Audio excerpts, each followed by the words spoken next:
Ho ho ho, ladies and gentlemen, everyone in between. Welcome to the Talking at 6 Miss Spectacular, featuring your host 1-6, aka your favorite drunk uncle, aka late night I might take flight with three hoes like my name's Santa, which it is, aka found out drunk on the low key. Somebody throw me a floaty. Ho ho. AKA I'm too much. Ba-dum dum dum. Ba-dum dum dum.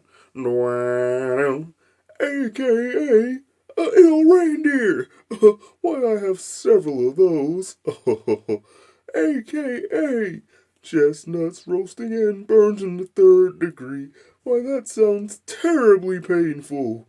AKA a three-decker sauerkraut and toadstool sandwich with arsenic sauce. Why, that sounds awful. Just awful. AKA Mariah Carey season.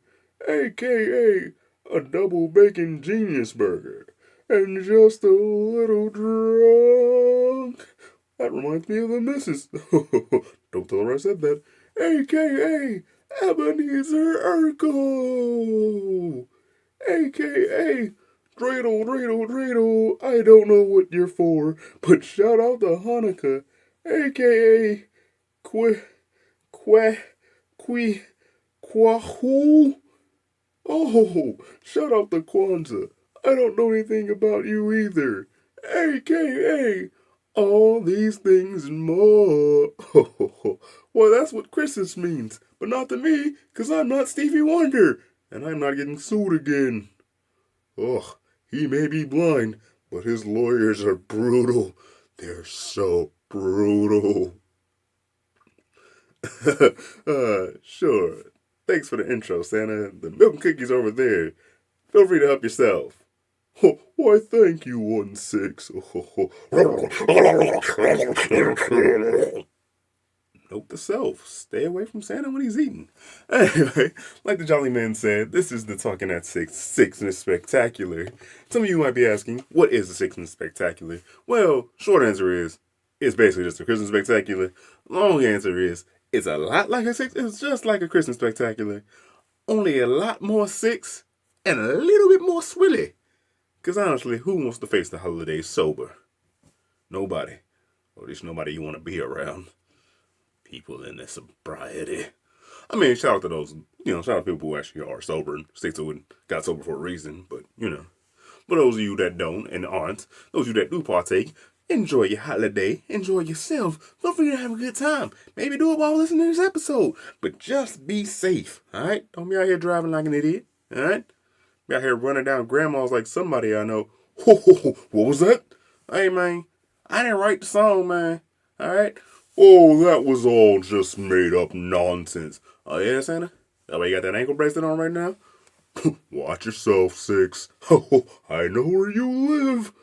And if you've been naughty or nice, and let's be honest, it's not the second one. Alright, Santa. I don't want no issues, man. Alright? You already saw about your legal battle with Stevie Wonder, man. I ain't trying to.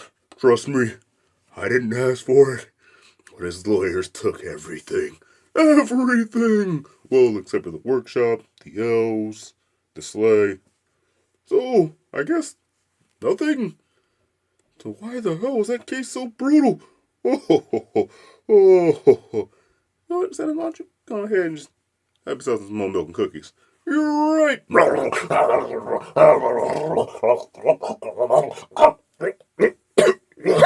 Whoa, might need to slow down there. Oh, sure.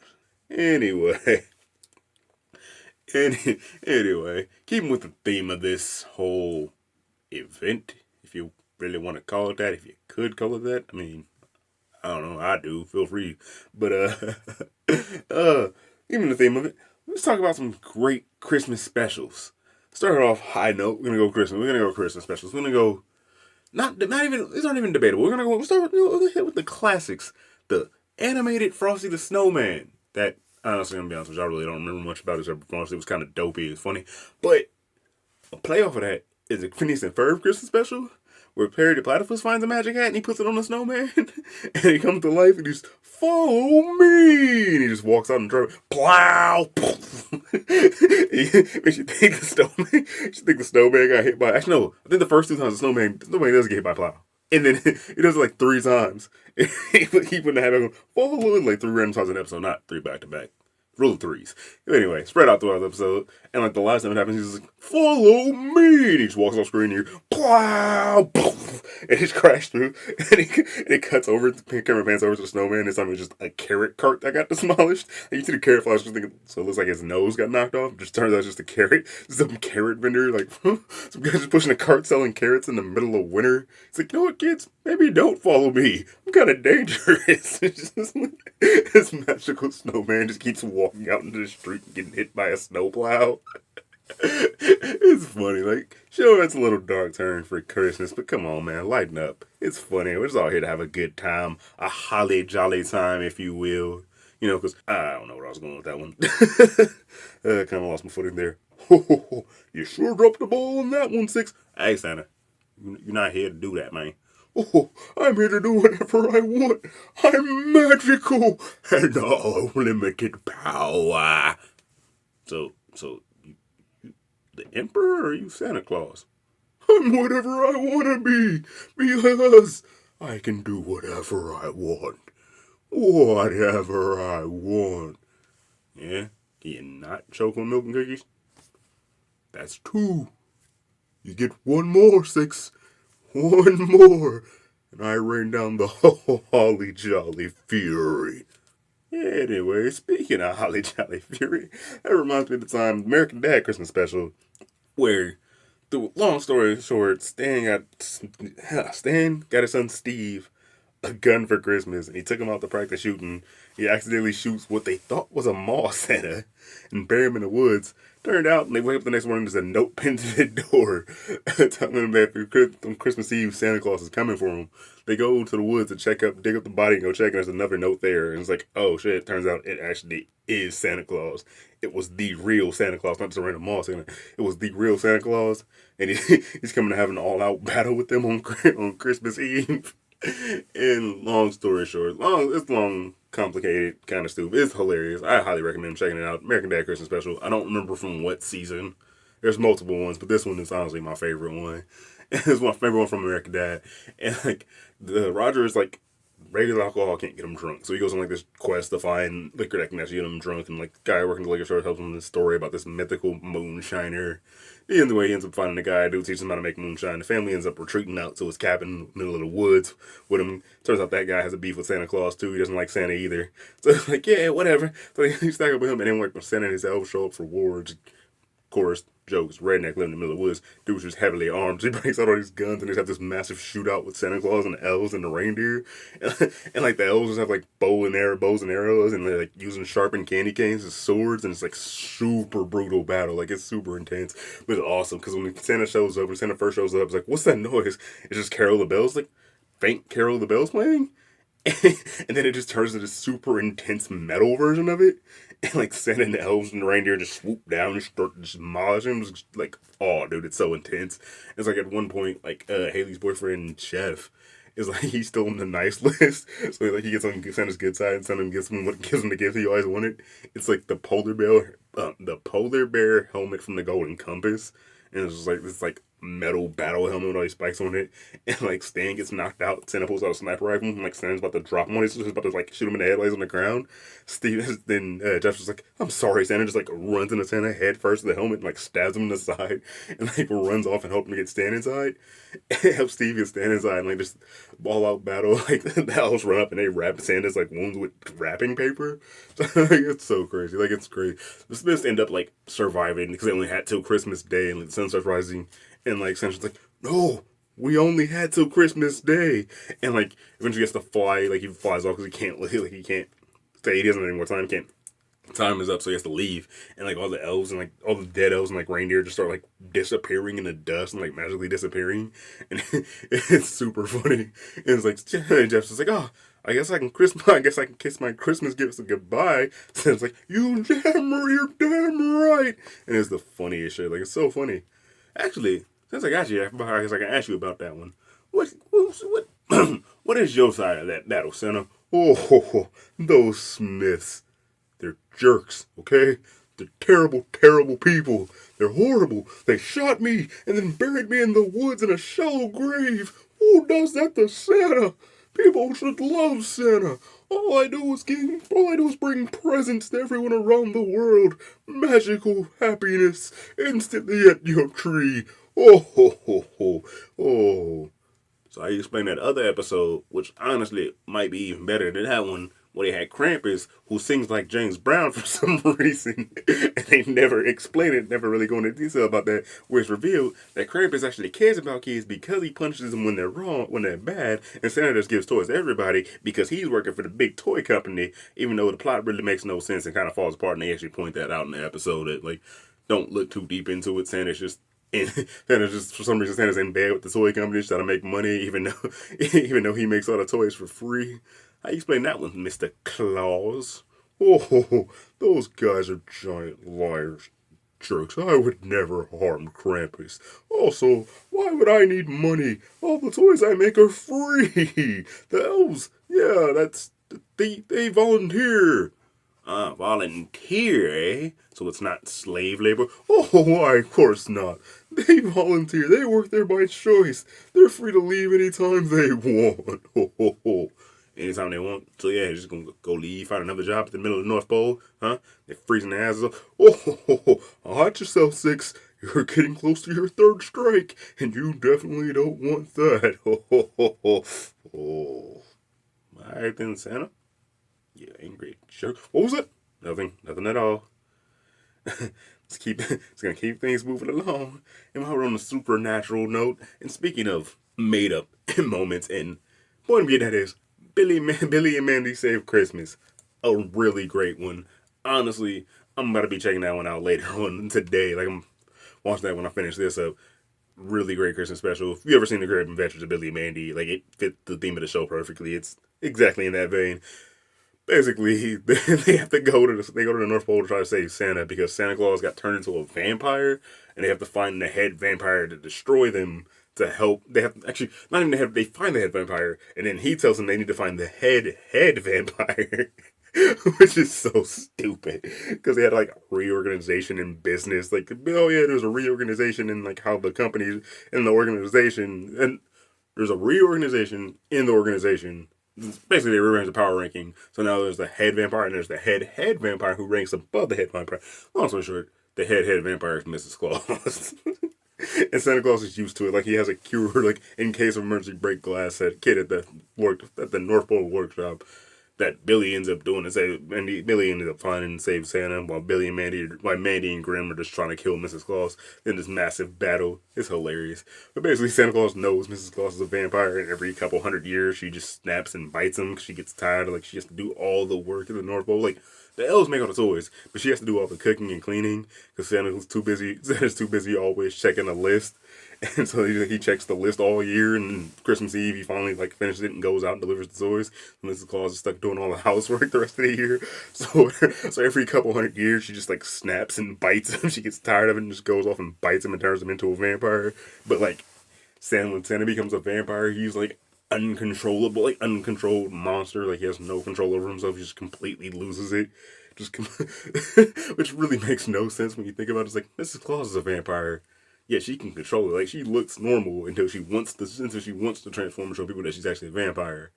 But Santa Claus has no control over whatsoever. Which you could argue that he has less experience, but he hasn't been a vampire for as long. But he's been bitten multiple times, so you would think over the time he's been bitten, he would build up some control over it. He would get used to it in some way. Then again, I am looking deeply into a kid show about Christmas that really like they're best friends with the Grim Reaper. That takes them to the netherworld constantly. Also, once again, Dracula. Why he talk like James Brown? Now, I'm not complaining, because I love Dracula from Billy and Mandy is one of my favorite, absolute all-time favorite characters. He is the funniest thing. He's one of the funniest things ever. It's so great in that show. I just don't know why he talks like James Brown. Like the first episode he's in, him takes all the retired movie monsters from the retirement home, and like leaves them in the woods, just trying to get him to scare kids. He leaves a bunch of kids in the woods. He leaves the Bride of Frankenstein, the Wolfman, and Dracula. And he go to court and sends him, the judge sends him like a bunch of hours of dancing. So he's just out in the sun, forced to dance with Dracula. And Grim's just like super upset, just like frown on his face, just clearly not wanting to be there, just barely moving his arms. Dracula's like super into it, dancing. He's just like, move your arms more like Dracula. It's just so great. And like, honestly, I'm glad they brought him back like after that episode. They bring him back for callbacks. Like there's the one where they're like Grim goes to get lunch with Dracula. Grim and Dracula are just friends. He goes to get lunch with Dracula. With Dracula, and they drove all night like an angry woman. They somehow got lost in the desert because Grim let Dracula drive. So he just went the complete wrong way and wrecked the cars. They just end up stranded in the desert. It was so funny. They ate the scorpions, and that's where the whole Dracula don't suck. He's great and lick. The whole scrape and lick thing comes from. There's one where like there's flashback to when Grim and Dracula went to play mini golf, and the guy calls Dracula old timer. It's like, what old timer? Who you calling an old timer? Dracula takes his clubs are chasing him. Dracula, show you old timer. Dracula's just in complete denial about being old. He's just so violent. It's so funny. Then there's the one where Van Helsing comes to chase him down track him down because him and Dracula used to be friends, and then like Dracula ended up like stealing the girl that Van Helsing liked from him, and it turns out to be Erwin's grandma. So Erwin's like a half vampire. His dad's side is vampire. His mom is a mummy, so he's half vampire, half mummy. I guess technically he'd be half mummy, quarter vampire, because his dad's dad was a vampire, but his dad isn't full vampire, because dad's mom, aka Erwin's grandmama, is just normal. It's just a normal human, so he's like quarter vampire, half mummy. But anyway, there's one part where like during the story, like during the flashback, like Van Helsing's like on Dracula about to stake him like on the ground, and he starts telling the story, and then it comes back to real time, and Billy and Mandy are just like, wait, weren't you guys on the ground before? Weren't you guys on the ground before that flashback? And Ben was like, the hard ground hurt my knees. And Dracula's just like, because now Dracula's just like, they're both standing. Van Helsing's standing, and Dracula's just like tied to a chair. It's like the concrete was hurting my knees. Dracula's like, this chair's so much better for Dracula's back. It's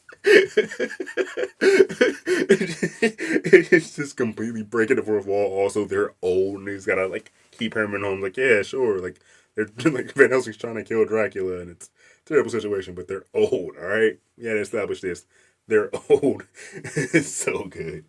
Speaking of great old things, A Christmas Carol, one of like just all-time classic Christmas stories, been told a dozen times. Every show does their version of it, you know. There's the Simpsons one, which is ironically it's the Christmas special of the 15th season. It's not ironic in any way. It's the Christmas special of the 15th season, and the episode is called "'Tis the 15th season," or it's either "'Tis the 15th season" or "'Twas the 15th." No, "'Tis the 15th season." And like Homer, like it's like, oh yeah, like gets his bonus for Christmas. Like Mr. Burns gives him they get their Christmas bonuses and they're not that great. But then Mr. Burns gives him an old baseball card to give to Bart, and then like he sells it to the comic book guy and gets a bunch of money for it. So they go out and buy a bunch of nice gifts, and like he's like, yeah, we're gonna buy really nice gifts for each other. We're gonna get a giant tree. And like Homer and while they're Christmas shopping, Homer goes to the store called this like things most expensive or something like that. It's like just a giant store full of a bunch of just like expensive useless stuff. He ends up buying this giant thing for himself, so they can't get a good tree. So just get really, he has to go down like the really shady Christmas lot, get the tree just like all half falling apart. But while driving there, I'm gonna come back to this topic later, but I gotta touch on this now. While driving there, we have one of my favorite Christmas, like one of my all-time favorite Christmas songs. It's just the funniest thing / TV show gags that just does not get enough credit. They played Christmas Convoy. It's the song Trucking Convoy, but it's all about Christmas. We got a Christmas convoy. So funny. So funny. So great. And at the end of the song, the guy sings just 10-4, King of the Jews. It's like one of the best moments, and I feel like that does not get highlighted enough. Not just the ending one, but that song itself does not get highlighted enough. But anyway, back to the episode. Homer gets this really terrible tree. He's like half the noodles are minced, and it's basically just a stick with a couple patches of pine noodles on it. It's like, oh no, it's fine. It's just a little dry. I just sends a little love, and every time he like pats the tree, it catches on fire. So he has a fire extinguisher to put it out, and they get it home. Like he said, like, this tree is terrible. Hey, wait, and like it catches on fire again. He just pulls out a fire extinguisher, puts it out, but then like they're like looking at stuff under a tree. It's like this is before Christmas, looking at presents under a tree. So wait a minute, what's that thing? Because like Homer's present wrapped his present for himself that he got for himself. He wrapped it, but it starts talking. It's an astrolabe, which is like it just spouts out random like facts, useless facts that are completely unnecessary. It has a pen and a pad that only works upside down. Like it's just completely useless and really stupid and insanely expensive. But like like they unwrap it and realize, oh, we can get a nice read because you wasted our money on something nice for yourself, which then leads to Homer having the vision. He falls asleep watching Christmas specials on the couch. Which leads him to having the Christmas Carol vision of a Christmas Carol. Like they take him through the past and show him that like how he's like. Actually, I don't even think they take him through the third one. I only think it's all there goes. I think it's just the last one. This was that they come and like he shows him his grave. And it's just like Homer's like, unloved by Al. No, and like the ghost taps on the grave again. And like, unloved by all. No, it's such a great beat. Then Homer wakes up and is like telling the family about the vision he has. Like, yeah, Dad, that's a Christmas Carol. It's like every TV show does it. You start flicking through the shows. There's the Mr. Magoo one, aka Mr. McGrew, their version of Mr. Magoo. There's a Star Trek one, and then there's a Family Matters one where the part of the intro came from Ebenezer Urkel. Ebenezer Urkel.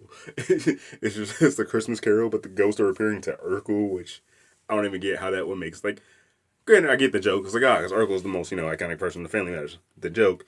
But, like, I don't know if they did or not, but I feel like if Family Matters did do a Christmas Carol episode, it would be Carl and not Urkel. Like, sure, Urkel's annoying, but I think it would have been more like Carl, what his life would be like without Urkel. And the more I think about it, I think that's just a Wonderful Life, which I've never seen. Don't come for me in the comments, alright? Old black and white Christmas movies, really? Like, that's what we're going at? It's a Wonderful Life. Also, from what I heard, because I haven't seen the movie, but I heard people talk about the part that everyone remembers from It's a Wonderful Life, the part where like the angel shows him was like life would be like without him and stops him jumping off the bridge. It's like the last 20 minutes. Like the last like 20, 30 minutes of like a 2-hour movie. It's literally the last part of the movie is him showing him, like telling him how life is worth living. After the guy just has the worst day ever. Like life is just completely shit on the guy. And then at the very end, the angel shows him and it's like, but life wouldn't be better. Life would be so much worse without you. Fuck you, movie. I ain't watching that shit. Also, speaking of movies I'm not gonna watch, A Christmas Story. I've seen it once. I haven't seen it. I don't even think I saw it all the way through, but I saw enough of it to realize that movie is way overhyped, bro. The whole TBS all day, Merry all day, Christmas Eve, all day, Christmas Day, TBS runs that movie. Why? That movie is trash, son. Like, that movie's not good. It's like, oh, no, that movie is like, nah. You think that movie's great because you watched it as a kid? And so it reminds you of Christmas? You like Christmas. You like the vibe of Christmas. You like happy Christmas. You don't like that movie.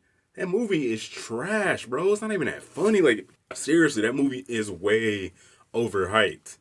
Once again, don't come for me in the comments, just my opinion. But since we throwing out there, I'll throw out something that's overhyped. Alright, it's one that I love. Die Hard. It is a Christmas movie. It's a great Christmas movie. Is it overhyped? Yes. But do I still watch it every year? Yes. I'm not saying don't go watch A Christmas Story. I'm not telling you should go watch Die Hard. I'm not saying Die Hard's better. I'm saying I prefer Die Hard. I like watching Die Hard on Christmas. And also, I watch Die Hard on Christmas Eve. And also, like, I feel like Die Hard had its run. Like, the Die Hard run needs, like, the hype around it needs to die down. Like, it was super hyped. It was Die Hard's technically a Christmas movie. And, like, ran the whole thing. It was that whole, like, that technicality, like, almost, like, the culture of being like, I'm technically right because it's this crazy action movie, but it also happens to be a Christmas movie, just like as an excuse to watch Die Hard. But it's like, bro, just watch Die Hard. Who the fuck cares if it's a Christmas movie? Like, you want to watch what you want to watch on Christmas. Enjoy your time on Christmas. Christmas is about just having a good time. Come together with your family, have a good time. You don't like your family, come together with your friends, have a good time. You don't like friends, have a good time by yourself. Alright? Don't tell me you can't have a good time by yourself. Trust me. Alright? I ain't even gonna go there, but alright? You don't need people to have a good time. You can watch the movies you like. You can drink what you want. Have a couple drinks. Make some food. You can't cook. Order some food. Order it early. Like, don't order on Christmas Day. You know? People trying to spend time with their family. If you want to order on Christmas Day, don't order on Christmas Eve, man. Like, just be kind. Don't go out and ripping retail workers' heads off, man. They stressed out, all right? It's a horrible time of the year. Most of them are seasonal.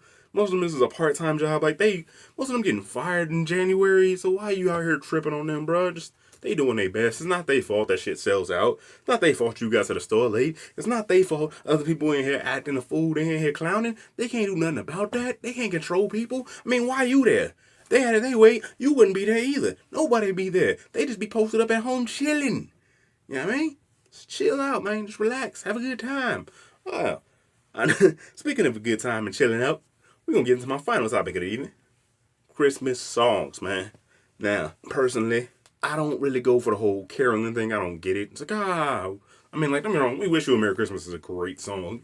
Okay, I wouldn't say great. It's a good one. It's a feel-good song. It's a good time. It's a general good vibe. But also, I lean towards more of, and this might just be because of what I grew up with, my personal experience, but Motown Christmas songs are great. It's like Motown Christmas Card and Merry Christmas from the Temptations. Merry Christmas from the Temptations is, it's such a good one, man. It hit hard, it hit home. Granted, I listen to it every year, so it might just be, it's not just nostalgia. It might just be my nostalgia, you know. I talk about Christmas stories, what you grew up with. It's what I grew up with, but I really, like, it's really awesome. It just brings that soul to the Christmas album, to the Christmas songs. Like, it's not just robotic and like, oh yeah, like, I feel like old school Christmas carols almost sound like church songs where you just sing it because you have to. Whereas like the Motown ones, you sing it, it makes you get up. It makes you want to have a good time. It makes you want to dance. It encourages the vibe of maybe you get a little swilly, man, you know. Shit.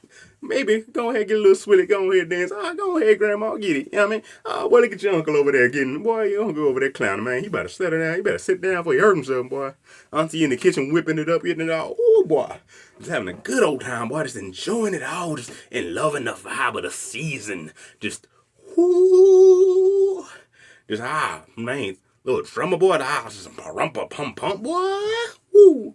Or you could take it, the Run the Jewels and Stephen Colbert route with Jingle Jingle Christmas Party and say, I'm a parumpa pum pummel, a certain one with the last name Kringle. I ain't gonna say it because he's standing right next to me right now and he's kind of threatening.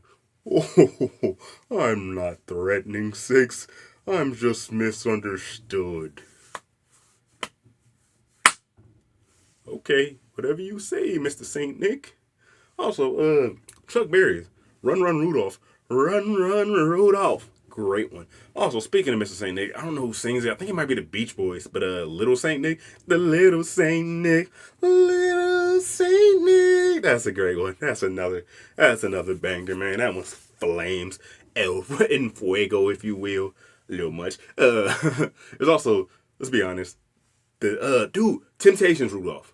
I almost forgot to talk about that one. Temptations Rudolph, top 5 Christmas carols of all time. Like, top 5. Very few things touch that one.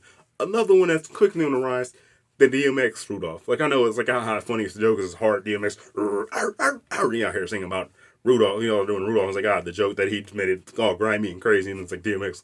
And it's funny, but I also say, at the same time, it's like, it's a great one, man. It just hit. It make you feel good. Just make you have a good time.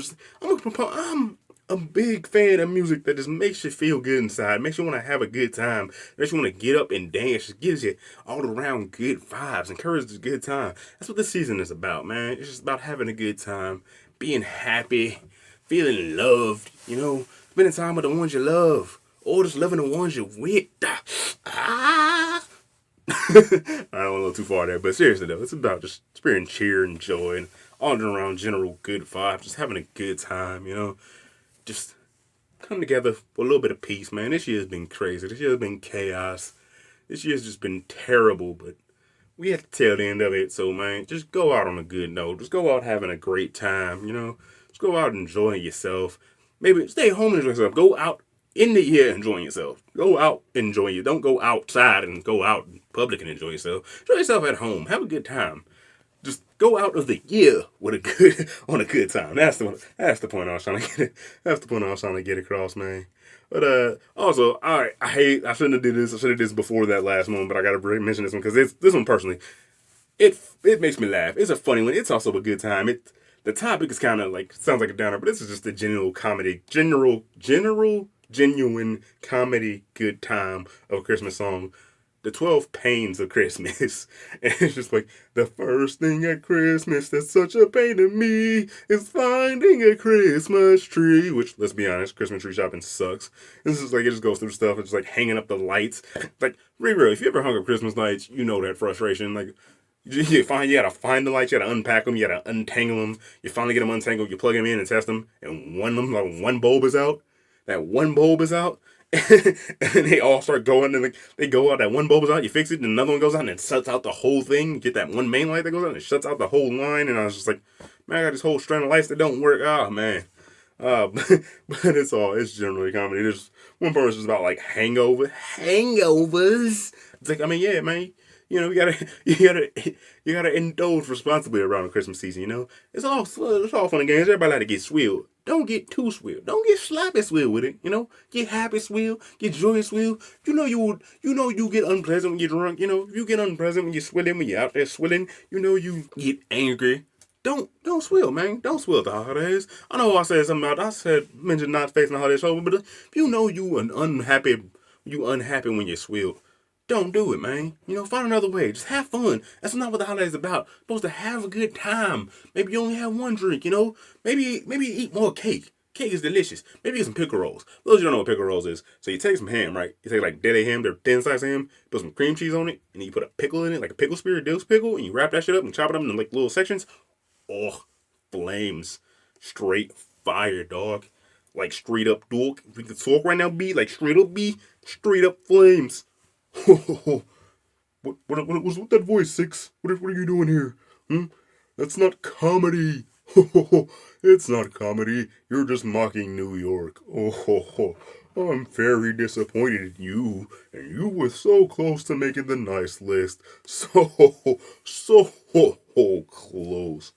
You know what, Santa? Fuck you, man. I'm tired of you out here talking shit, man. Mocking me all podcasts, threatening me. What was that? I said I'm tired of you. That's what I thought. Also, that was 3. Yeah, sleep with that. I guess it's up to me to wrap this one up because 6 is a little under the weather. So, just wrap this up by saying, Merry Christmas to all, and to all, watch your goddamn mouth. See ya.